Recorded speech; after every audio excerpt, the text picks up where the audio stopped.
All right, I couldn't help but notice the PM was pretty tetchy when asked if he had spoken with Donald Trump since being snubbed at the G7 in Canada last week. There was talk Anthony Albanese would try to meet with Trump at the upcoming NATO summit, but that's not happening now. And here's the PM's terse reply when asked about his relationship with Donald Trump today. Have a listen. Prime Minister, have you spoken with President Donald Trump since the G7 summit? No.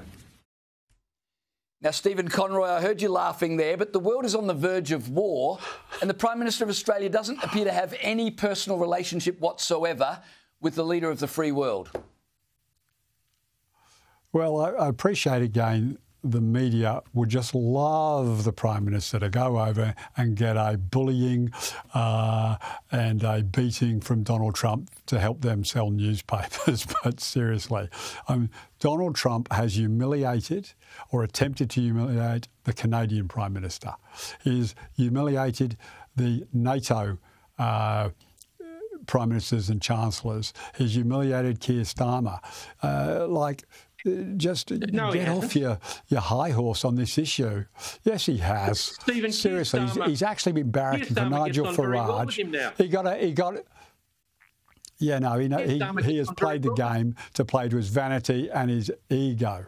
Okay, he has attacked Starmer and the British Labor Party repeatedly, Michael, and you know this to be a fact. He has attacked them repeatedly over the last 3 or 4 months. Trump's campaign, which was very ill-advised. But are you saying that if he goes over, that Albo goes over to Washington, that he'll get the Zelensky treatment? I don't think that's true. I think Rudd should have positioned us in a different position. I think that's a reflection of Albo and Wong's terrible foreign policy stances. They're being advised by these DFAT officials who've got no idea that we're working in a different world, and that you have to pick a side when one side is being threatened with nuclear weapons. One side is a democracy and the other side is a theocratic state that hangs gays, rapes and murders women and sponsors international terrorism. There aren't two sides to this. We're on one side. We're a democracy like Israel and the United States. And we shouldn't be afraid of Donald Trump. We should grab it with both hands there. And there are many countries who've got fair hearings from him, but they haven't annoyed him beforehand like we have. Well, it sounded to me, Stephen, like Michael, you were saying Anthony Albanese's running scared of Donald Trump. I want to move on to one more topic. No, it's not what I said at all. That's not what I said at all. It sounds like he doesn't want to go to the White House because he's scared he'll get the Zelensky treatment. He'll get treated like Starmer. No, so I said that's what the media. That's what the Sydney media bubble wants to see, okay? And Albo's just a bit too smart for that. Even if that drives the Sydney media. Well, I think if it was possible, I mean, you start off by saying he was snubbed. He actually went back. Clearly, this had been planning for a little while. He went back to deal with that.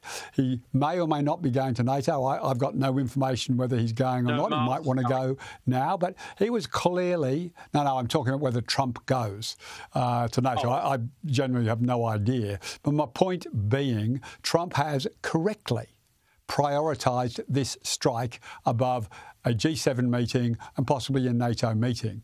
So this is him taking, the first time I've noticed when he's president, operational.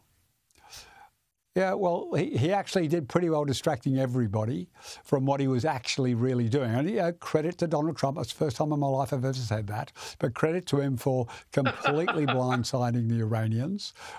And credit to him for, I'm not quite as confident yet. I'm like many of the generals who've been involved and did the briefing next to Hegseth, where they weren't quite prepared to say it's. We've obliterated. I hope Donald Trump is right, but his generals who are doing the job and working with people on the ground weren't quite prepared to say that. I hope Trump's right on this. I got to finish it there. I got to finish it there. But what a great note to finish on. Stephen Conroy giving credit to Donald Trump. We'll leave it there. Gentlemen, thanks for joining me.